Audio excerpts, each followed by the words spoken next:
Welcome to another episode. Today's question is what is the color of consciousness? Uh, what is the color of consciousness? The questioner wants to know the color of the consciousness. Does consciousness have color? It is not a physical object. So it does not have a color. But we associate our feelings, objects, and sometimes even numbers with colors. There are various ways of defining this. First, we will see Consciousness and Content by Michael Tye. From that, some small extract we will see. Experience and feelings are inherently conscious states. There is something, it is like to feel pain, to have an itch, to experience bright red. So subjective experience, you feel pain, maybe you feel an itch sometimes, and sometimes you feel red, you experience a color, say bright red. Philosophers call this type of consciousness phenomenal consciousness. Even though phenomenal consciousness seems to be relatively primitive matter, something more widespread in nature than higher order or reflective consciousness. It is deeply puzzling. In 1995, Michael Tye proposed a theory of consciousness, phenomenal consciousness, now known as representationalism. So in 1995, Michael Tye proposed a theory of the phenomenal consciousness, which is now called representationalism. So this is about the representationalism. Next we will see qualia by Ryota Kanai and Naotsugu Shuchiya.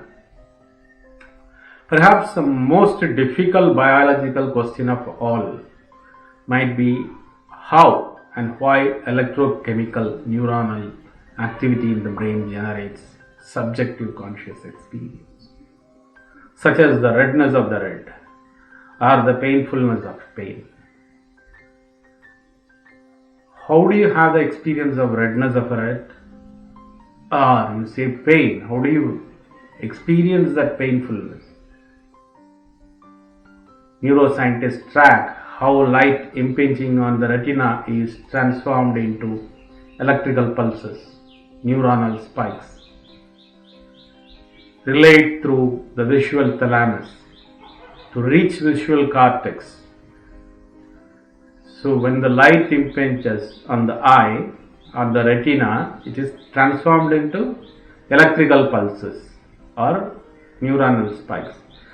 And these neuronal spikes, the electrical pulses, are relayed to visual thalamus. Then it reaches to the visual cortex, from the visual cortex, and finally culminates within the speech related areas, causing us to say red. The electrical pulses which are received in the retina travels through the neuron, through the visual thalamus to the visual cortex, and then from there it is transmitted to the speech related areas, which says it is red.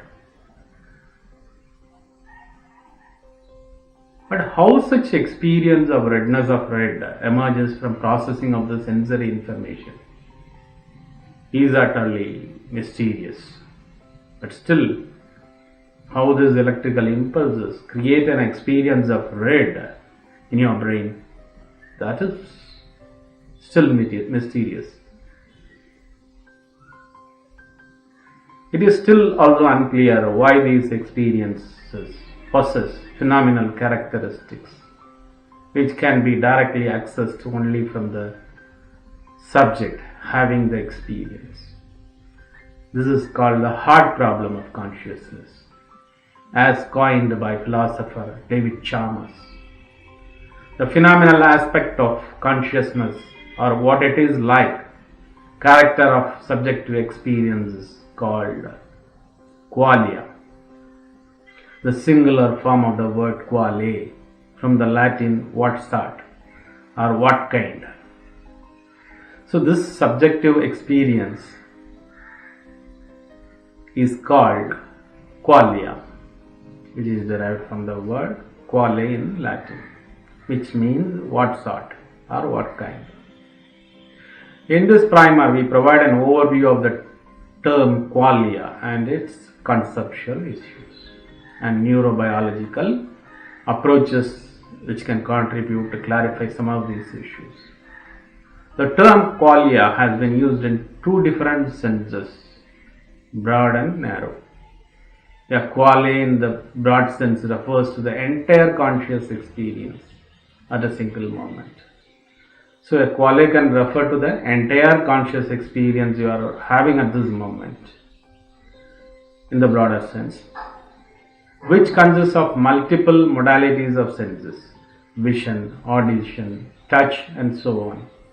So many sensory inputs are there. All this at this moment are called quale in a broader sense. That is vision, audition, touch, and so on. Multiple aspects of perception with each modality. Even in each, there are multiple aspects. For example, color, form, and motion in vision. So vision has, say, three examples, three parts. It has color, form, and motion can be derived from vision. On the other hand, a quale in the narrow sense refers to the elementary sensations that are indecomposable to smaller experiences, such as the redness of the red. So in the broader sense, it refers to all the experiences, sensory inputs which you experience at a particular moment. And in the narrower sense, it refers to a particular thing, say the redness of the red. That is also called quale. So next we will see the colorful smell of Richard Dawkins. Is your and my red the same? By Chang Yixi. How do you know that the red looks the same as my red? Your red and my red, is it same? For all we know, your red looks like my blue. In fact, for all you know, the red looks nothing at all like any of my colors. So it's subjective experience. What he means is, subjective experience is different for different persons. How you feel about the red may not be the same as how I feel the red. The red outside is same, but how you experience that red may be entirely different. The way I experience may not even resemble what you experience. If colors are just internal labels, then as long as everything gets labeled, why should your brain and my brain use the same labels? We label it. And it may not be the same. He also noted that not only can color labels differ in your and my brain, but perhaps the same color labels would be used in non-visual modalities of other animals. Like other animals, they may use it for something else. Bats, he notes, use audition for their spatial sense. So we derive spatial sense from our vision, visual inputs. But bats use audition to have a spatial sense, not vision. And perhaps furry moths are here as red and leathery locusts as blue. Similarly, rhinoceros may use olfaction for their spatial sense and could perceive water as orange and rival male as grey. However, I would suggest that most discussions of rearrangements of color qualia severely underestimate how much structure comes along with our color perceptions. One more fully appreciates the degree to which color qualia are linked to one another and to non-color qualia, it becomes much less plausible to single out color qualia as especially permutable. So if you see how the color qualia and non-color qualia are interrelated, then you will understand that it is permutable, various combinations are possible, and it happens that way. The permutation and combination in my brain is different than what is in your brain. So the conscious people associate even numbers with the color. Some people associate even, when you say 1, they may see red. For 2, they may associate with blue. So some people do that, associate color. Some people associate things, objects with color, specific color.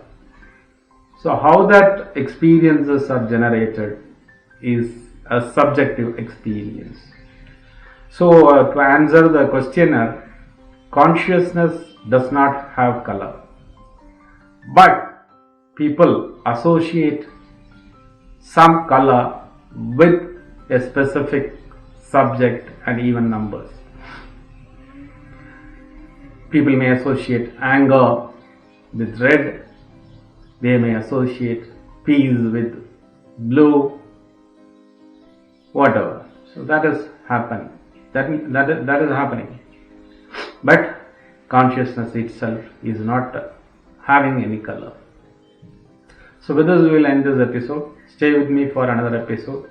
Subscribe to my channel. Share this video. Thank you for watching.